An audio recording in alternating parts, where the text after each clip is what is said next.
Bonjour à tous et bienvenue sur la chaîne CapFR. Dans cette vidéo, nous expliquerons la 7e partie. Après être sorti du pot d'eau, Muichiro se retrouve confronté à la tâche ardue d'extraire les aiguilles incrustées de son corps. Cependant, alors qu'il travaille avec diligence pour les enlever, un puissant engourdissement parcourt ses veines, résultat du venin infusé dans les aiguilles. Malgré la douleur, Muichiro persiste, déterminé à se libérer de cette affliction empoisonnée. Au milieu de cette lutte, son attention est attirée par la forme immobile de Kotetsu, gisant inconscient à proximité, et le démon poisson à l'âme menaçant qui se cache dans l'ombre. À sa grande consternation, Muichiro est témoin d'une horde de démons supplémentaires se rassemblant, prêts à se joindre à l'assaut implacable. Vidé de ses forces et incapable même de se tenir debout, il assiste impuissant aux créatures démoniaques qui se rapprochent du jeune forgeron sans défense, sa vie défilant devant ses yeux dans un bref moment de désespoir. Dans ce moment critique, l'esprit de Muichiro est inondé de souvenirs du soutien et des encouragements indéfectibles de son père. Il se souvient très bien d'une version plus jeune de lui-même, chargée d'une charge de bois, luttant pour rester debout mais trouvant du réconfort dans la croyance inébranlable de son père en ses capacités. En tant que fils de bûcheron, Muichiro avait toujours partagé un lien profond avec son père, savourant le travail partagé d'abattre des arbres et chérissant la joie qui irradiait du visage de son père pendant leur travail ensemble. Cependant, au milieu de leur existence idyllique, une nuit orageuse a jeté l'ombre d'une tragédie imminente sur leur vie, alors que l'état de santé de la mère malade de Muichiro s'est aggravé. Muichiro se retrouve dans une situation où il doit expliquer à sa mère que leur père est sorti pour cueillir des herbes médicinales. La voyant souffrir d'une forte fièvre, il remplace son linge humide et arrange un autre futon pour son confort. Dans son état de faiblesse, elle marmonne qu'elle a froid, incitant Muichiro à l'embrasser et à lui assurer que leur père reviendra bientôt. Pendant ce temps, à l'extérieur au milieu d'une violente tempête, le père de Muichiro atteint un précipice où il repère les herbes désirées. Luttant pour les atteindre, il tend le bras au maximum pour récupérer un paquet pour sa femme malade. Au moment où il se rapproche, le rocher sous lui cède soudainement, le faisant chuter jusqu'à sa mort tout en serrant les précieuses herbes dans sa main. Tragiquement, la mère de Muichiro décède la même nuit. Devenu orphelin à l'âge de 10 ans, Muichiro croit d'abord qu'il est complètement seul, mais des souvenirs refont surface, lui rappelant qu'il avait en fait un frère jumeau nommé Yuichiro à l'époque. En rentrant ensemble à la maison depuis la tombe de leurs parents, Yuichiro commence à exprimer son dédain pour la compassion, estimant qu'aider les autres n'a aucun sens. Muichiro, profondément blessé par les mots durs de son jumeau, rassemble le courage de parler, soulignant qu'aider les autres est finalement bénéfique pour soi, tout comme leur père le leur avait appris. En entendant les paroles de Yuichiro, Muichiro est surpris et blessé. Il refuse d'accepter les critiques de Yuichiro sur les efforts de leur père pour sauver leur mère. Cependant, Yuichiro reste catégorique, affirmant que les herbes n'auraient jamais pu guérir sa maladie. Il précise froidement que si leur père n'était pas sorti, il se serait retrouvé avec un seul parent décédé. Muichiro est profondément affecté par la déclaration dure de Yuichiro, mais son jumeau rejette ses protestations, lui ordonnant de garder le silence. Yuichiro rappelle cruellement à Muichiro que le mu dans son nom signifie l'incompétence, insinuant que leur conversation est vaine puisqu'ils ne peuvent pas changer le passé. Il ajoute en outre que le mu en son propre nom représente le non-sens, ce qui fait fondre son jumeau en larmes. Muichiro se souvient de la façon dont il adoptait le comportement de son jumeau chaque fois que ses souvenirs s'estompaient, adoptant une attitude brutale et dure. Il réfléchit à leur mode de vie partagé, se sentant étouffé par la froideur de Yuichiro et son mépris apparent pour lui. Alors que les saisons changeaient et que le printemps arrivait, Muichiro s'aventurait jusqu'à la rivière pour aller chercher de l'eau. Après avoir informé Yuichiro de son intention, son jumeau a répondu avec agacement, s'attendant à ce qu'il ait déjà fait. Alors qu'il allait chercher de l'eau à la rivière, il rencontra de manière inattendue une femme aux cheveux blancs nommée Aman Ubuyashiki, dont la beauté le laissa bouche bée. La prenant initialement pour un esprit de la forêt, Muichiro a appris qu'elle était l'épouse du chef du Demon Slayer Corps. Aman a expliqué qu'elle était venue dans les montagnes avec une offre. Cependant, Yuichiro, faisant preuve d'hostilité, l'a brutalement renvoyée et l'a forcée à partir.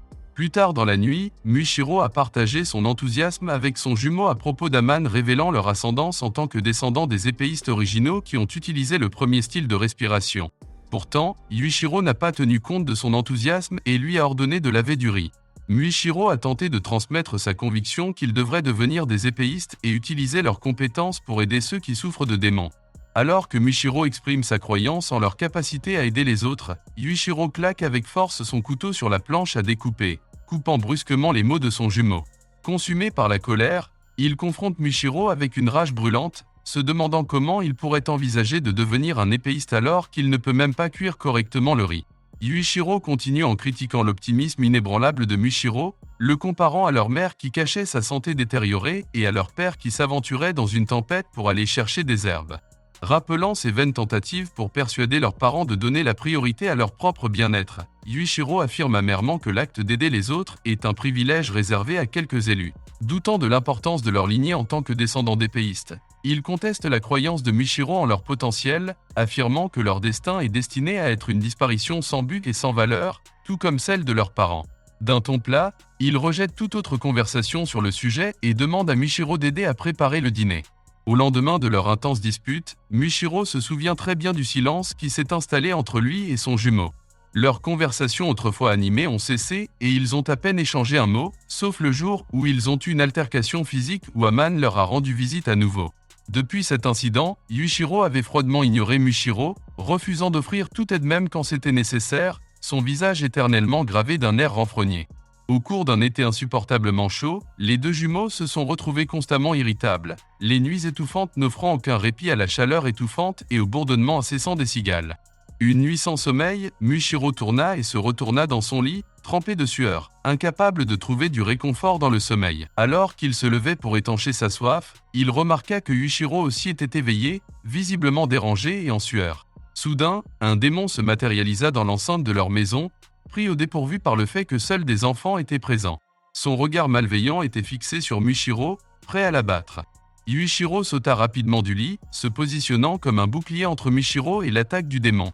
Cependant, la frappe du démon a atterri avec succès, coupant le bras gauche de Yuichiro et trempant les jumeaux dans une pluie de sang. Réagissant rapidement, Mushiro a mis son jumeau blessé en sécurité, se réfugiant dans un coin de la maison.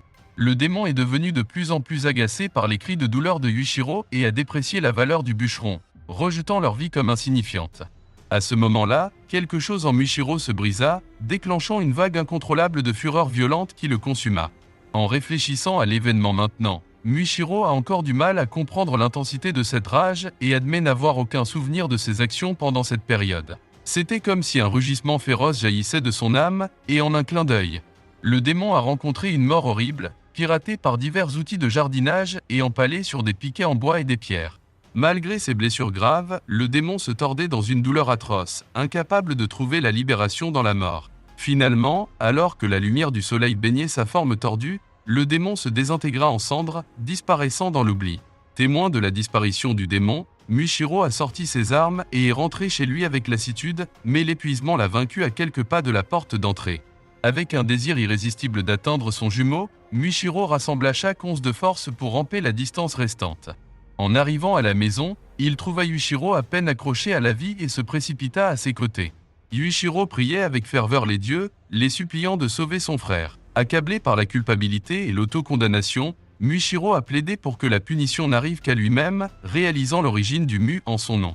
Alors que son jumeau pleurait et serrait sa main tachée de sang, la détermination de Mushiro grandissait. Les nuages cramoisis imprimés sur son visage, il saisit sa lame et déchaîna la technique de breathing de brume, 4e forme, Shifting Flow Slash. En un instant, il a rapidement envoyé les démons poissons à l'âme, sauvant Kotetsu. Mushiro a ensuite tourné son attention vers Kotetsu, l'exhortant à ignorer ses blessures et à aider Otaru tout en protégeant les épées. Obéissant à l'ordre du Hashira, Kotetsu se précipita pour aider Otaru, qui continua à polir avec diligence sa lame malgré de graves blessures et la perte d'un œil. Bouillonnant de colère, Gyoko, maintenant rongé par la fureur, fixa son attention sur Kozo gravement blessé, croyant que le tuer susciterait enfin une réponse de Otaru. Soudain, Gyoko sent une lame s'approcher rapidement de lui et échappe de justesse à l'attaque tranchante de Mushiro. La confusion remplit son esprit alors qu'il se demande comment le Hashira a réussi à s'échapper de son pot de prison d'eau. Gyoko suppose que son manque de concentration sur Mushiro, en raison de sa croyance en une mort imminente, a peut-être joué un rôle, bien qu'il l'interprète comme un témoignage de sa propre concentration profonde.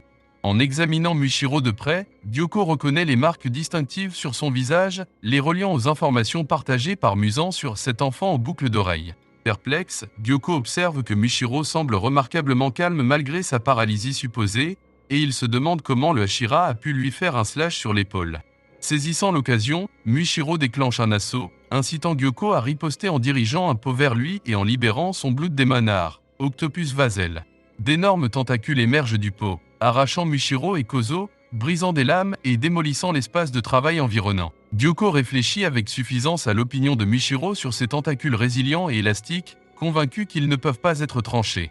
Pendant ce temps, Otaru, qui a été renversé à l'extérieur, reste concentré sur sa tâche, tenant sa pierre à polir et continuant son travail, aux grandes dames de Gyoko. Déterminé à éliminer et à absorber le Hashira en premier, Gyoko est surpris lorsqu'il voit les tentacules retenant Michiro et Kozo se désintégrer soudainement. Avec sa lame nouvellement fabriquée à la main, Michiro exprime sa gratitude au forgeron, reconnaissant que Kozo l'avait construite selon les instructions fournies par son premier maître, Tetsudo. Alors qu'il manie la lame, il se délecte de son équilibre parfait, une extension transparente de son propre être. Les souvenirs d'une conversation avec Tetsudo refont surface dans l'esprit de Michiro. Tetsudo avait partagé ses combats, le poids de ses responsabilités, ses trous de mémoire et son acharnement à se surpasser. Il s'était également confié à Michiro, avouant que les larmes montaient à chaque fois qu'il brandissait la lame spécialement conçue pour lui. Tetsudo ne s'inquiétait pas pour sa propre mortalité, mais pour le bien-être de Michiro. En réfléchissant à ces mots, Michiro s'excuse auprès de Tetsudo de l'avoir inquiété, l'assurant qu'il va bien. Alors que Gyoko prépare sa redoutable technique Octopus Vase et que Michiro adopte une position de combat, il s'adresse à nouveau à Tetsudo, reconnaissant ses inquiétudes mais affirmant qu'il est prêt pour la confrontation imminente. Les tentacules se rapprochent, mais renforcés par ses marques distinctives, Michiro libère son agilité, exécutant la technique Mist Breathing, Fifth Form, Sea of Clouds and Haze. Il coupe à travers les tentacules envahissantes avec une vitesse inégalée, visant une frappe décisive sur le cou de Gyoko. Cependant, le démon s'échappe rapidement, émergeant d'un nouveau pot au sommet d'un arbre, louant la nouvelle rapidité de Michiro tout en affirmant sa propre supériorité dans les manœuvres entre les pots. À la surprise de Gyoko, Michiro défie sa perception et remet en question l'émoussement de ses sens dus à l'âge. Initialement déconcerté, l'Upper Five ressent soudainement une sensation de coupure sur son cou, le laissant abasourdi. Michiro assure à Gyoko que leur prochaine rencontre donnera une frappe appropriée, mais le démon l'avertit de ne pas sous-estimer ses capacités.